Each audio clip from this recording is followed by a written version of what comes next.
question sera terrible et directe. Alors ? Qui est Madison Cox, le dernier amour de Pierre Berger? C'est ce que se demandait il y a quelque temps encore Paris Match. Alors Madison Cox, on le surnomme le jardinier des milliardaires. C'est un paysagiste d'une discrétion absolue, jamais le moindre mot sur ses clients, et pourtant il en a de prestigieux. Sting, Madame Agnelli, par exemple. Et alors ce sexagénaire est surtout l'héritier de Pierre Berger.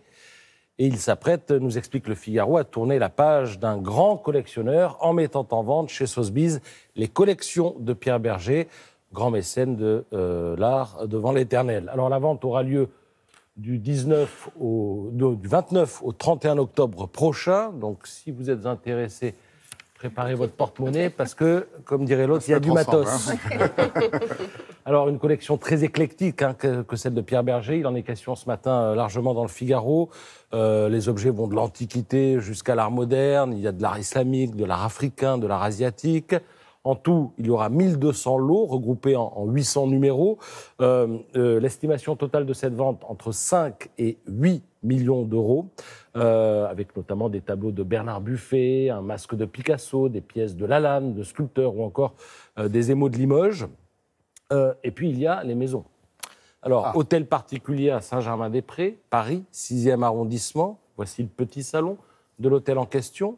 Maison à Saint-Rémy-de-Provence. Alors, tout ça sera vendu au profit de la Fondation parisienne. Il ne va pas tout garder, Madison Cox. Il y a la villa de Tanger. Alors, elle sera vendue et le fruit de cette vente reviendra à la Fondation marocaine. Puis alors, Marrakech, les jardins Majorel. Alors là, c'est une manne. Parce que vous avez 1 million de visiteurs par an. C'est donc une affaire qui s'autofinance, en quelque sorte. Mais il y a déjà embrouille, parce que le petit-fils de Jacques Majorel, légataire des droits d'auteur du peintre paysagiste, donc Jacques Majorel, a déposé, à titre de marque européenne, la signature de son grand-père et le nom de son grand-père. Donc là, on s'achemine vers un imbroglio juridique et sans doute, à terme, un imbroglio judiciaire. Tout cela est à lire ce matin sur une pleine page dans le supplément culturel du Figaro. J'enchaîne avec les BD du jour. Alors, vous avez celle du dessinateur de l'opinion, CAC, Macron l'an 1. C'est toute la première année de pouvoir à l'Élysée d'Emmanuel Macron, vu par Nemo, le laboratoire très cabot de l'Élysée. Alors, on commence avec son intronisation, on enchaîne avec les grèves, notamment celle de la SNCF, on le voit au Conseil des ministres, en province, dans les bistrots, à l'étranger également.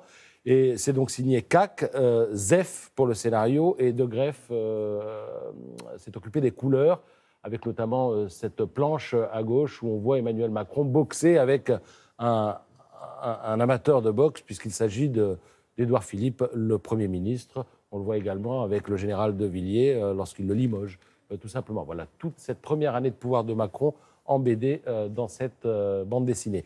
Alors, à propos de bande dessinée, je signale aussi la collection de Glénat. Vous avez un Churchill qui vient de sortir, c'est remarquable. Alors, Churchill, aussi célèbre pour ses bons mots que pour son action décisive en tant qu'homme d'État au Royaume-Uni. L'histoire me sera indulgente, disait-il, car j'ai l'intention de l'écrire. Il disait aussi que le secret de sa forme, c'était no sport. Alors, il a dit des bêtises aussi. Parce que Churchill disait que le journaliste est quelqu'un qui avait raté sa vocation. Peut-être que là, il exagérait un petit peu. En tout cas, le scénario est signé Vincent Delmas, le dessin Alessio Camardella. C'est le tome 1, c'est-à-dire qu'on prend Churchill du début jusqu'en 1939, quand il est rappelé au pouvoir avant la guerre. Voilà, et en couverture, on le voit effectivement, sans doute pendant la campagne du Soudan, quand il est parti, fin 19e, combattre El Mahdi, aux portes de Khartoum, me semble-t-il. Il était jeune lieutenant. Ça. Dans la même collection, en 10 secondes, on a aussi De Gaulle. Churchill, on a De Gaulle, voilà. De Gaulle, période 58-68. Voilà, je m'arrête là, mais c'est remarquable, c'est chez Glénat. Merci.